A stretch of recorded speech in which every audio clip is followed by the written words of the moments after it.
Jaya Radha Madhava Punya Vihari.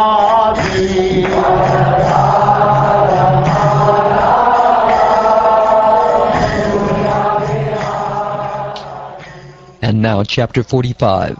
Krishna rescues his teacher's son.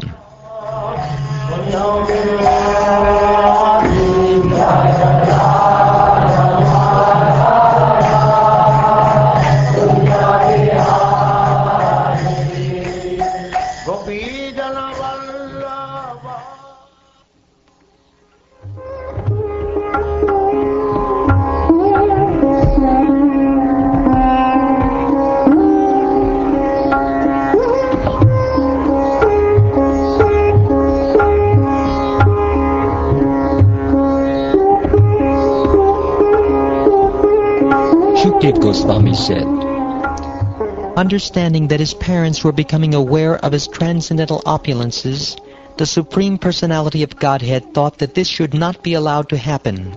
Thus he expanded his Yogamaya, which bewilders his devotees. Lord Krishna, the greatest of the Sattvatas, approached his parents with his elder brother. Humbly bowing his head and gratifying them by respectfully addressing them as "my dear mother" and "my dear father," Krishna spoke as follows.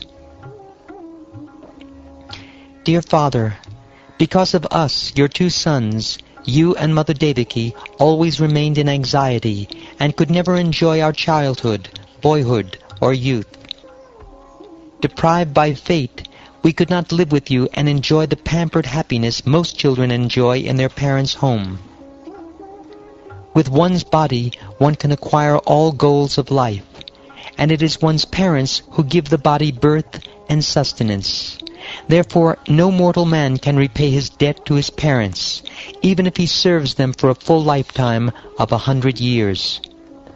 A son who, though able to do so, fails to provide for his parents with his physical resources and wealth is forced after his death to eat his own flesh. A man who, though able to do so, fails to support his elderly parents, chaste wife, young child, or spiritual master, or who neglects a Brahmin or anyone who comes to him for shelter, is considered dead, though breathing. Thus we have wasted all these days, unable as we were to properly honor you because our minds were always disturbed by fear of Kamsa. Dear father and mother, please forgive us for not serving you. We are not independent and have been greatly frustrated by cruel Kamsa.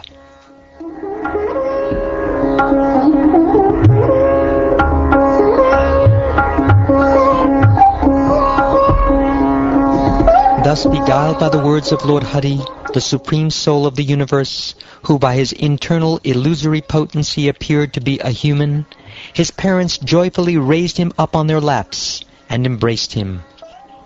Pouring out a shower of tears upon the Lord, his parents, who were bound up by the rope of affection, could not speak. They were overwhelmed, O king, and their throats choked up with tears. Thus having comforted his mother and father, the Supreme Personality of Godhead, appearing as the son of Devaki, installed his maternal grandfather, Ugrasena, as king of the Yadus.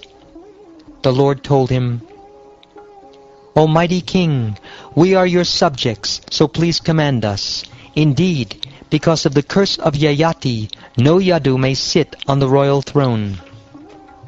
Since I am present in your entourage as your personal attendant, all the demigods and other exalted personalities will come with heads bowed to offer you tribute. What then to speak of the rulers of men?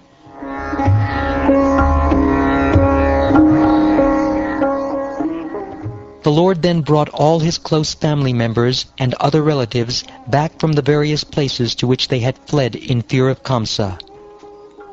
He received the Yadus, Vrishnis, Andakas, Madhus, Dasharas, Kukaras, and other clans with due honor, and he also consoled them, for they were weary of living in foreign lands.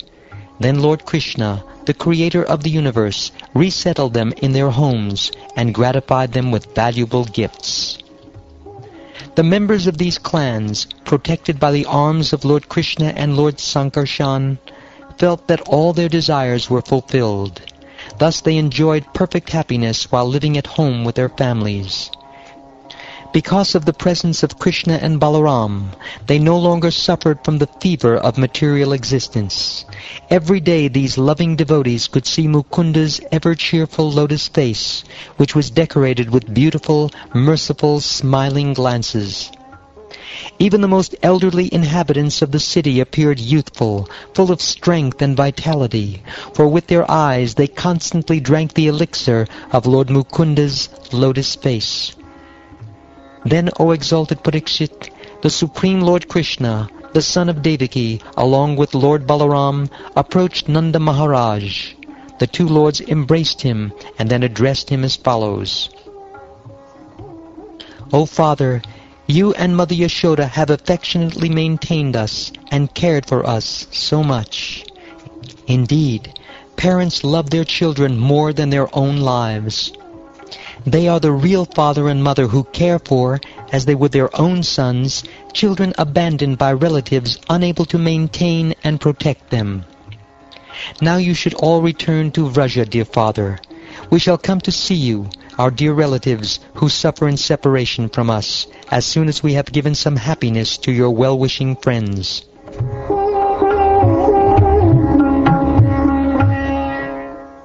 Thus consoling Nanda Maharaj and the other men of Vraja, the infallible Supreme Lord respectfully honored them with gifts of clothing, jewelry, household utensils, and so on.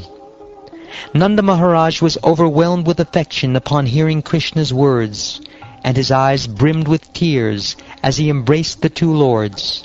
Then he went back to Vraja with the cowherd men. My dear king, then Vasudeva, the son of Shurasena, arranged for a priest and other Brahmins to perform his two sons' second birth initiation.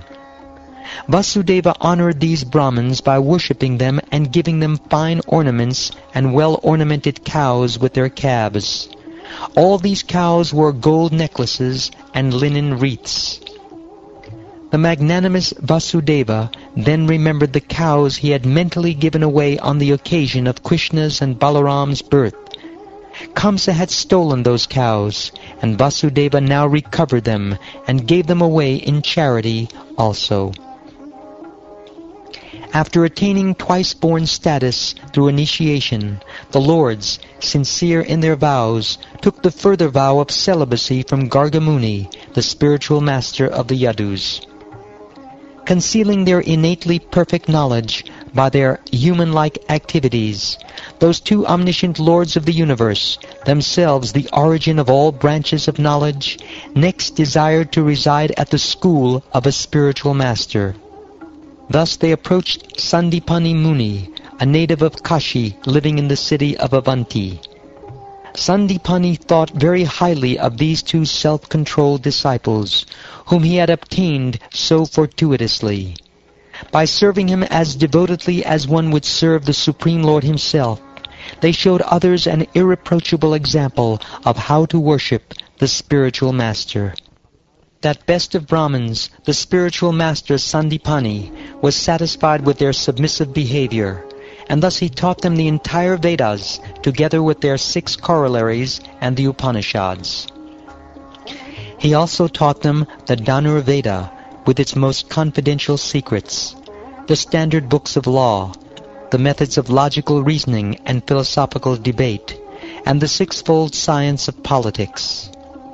O king, those best of persons, Krishna and Balaram, being themselves the original promulgators of all varieties of knowledge, could immediately assimilate each and every subject after hearing it explained just once.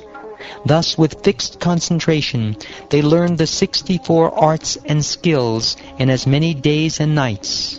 Thereafter, O king, they satisfied their spiritual master by offering him Guru Dakshina. Sandipani considered glorious and their human intents after being with his wife as of his son, who died in the ocean at Prabhasa. "So be it," replied those two great charioteers of limitless might, and they at once mounted their chariot and set off for Prabhasa.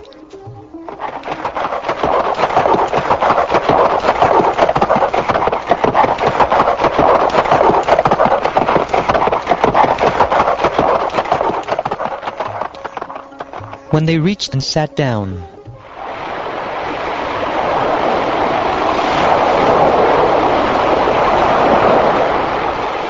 in a moment, the deity of the ocean, recognizing them to be the Supreme Lords, approached them with offerings of tribute.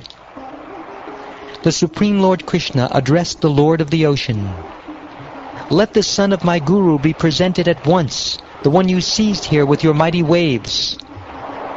"O Lord Krishna, it was not I who abducted him, but a demoniac descendant of Diti named Panchajana, who travels in the water in the form of a conch. Indeed, that demon has taken him away." Hearing this, Lord Krishna entered the ocean, found Panchajana, and killed him. But the Lord did not find the boy within the demon's belly. Lord Janardhan took the conch shell that had grown around the demon's body and went back to the chariot. Then he proceeded to Cintamani, the beloved capital of Yamaraj, the Lord of Death.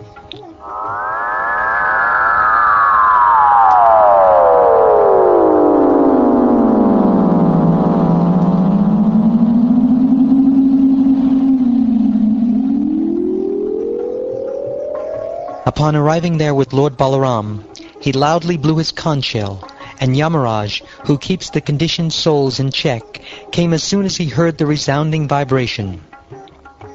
Yamaraj elaborately worshipped the two lords with great devotion, and then he addressed Lord Krishna, who lives in everyone's heart. "O Supreme Lord Vishnu, what shall I do for you and Lord Balaram, who are playing the part of ordinary humans?" The Lord said, "Suffering the bondage of his past activity, my spiritual master's son was brought here to you. O great king, obey my command and bring this boy to me without delay." Yamaraj said, "So be it," and brought forth the Guru's son. Then those two most exalted Yadus presented the boy to their spiritual master and said to him, "Please select another boon." The spiritual master said, "My dear boys, you two have completely fulfilled the disciple's obligation to reward his spiritual master. Indeed, with disciples like you, what further desires could a guru have? O heroes, now please return home. May your fame sanctify the world, and may the Vedic hymns be ever fresh in your minds, both in this life and the next."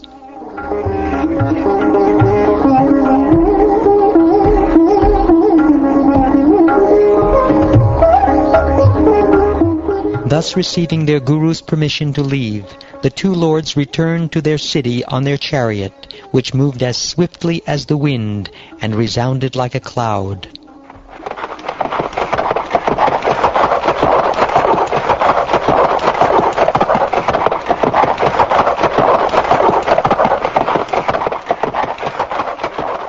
All the citizens rejoiced upon seeing Krishna and Balaram, whom they had not seen for many days. The people felt just like those who have lost their wealth and then regained it.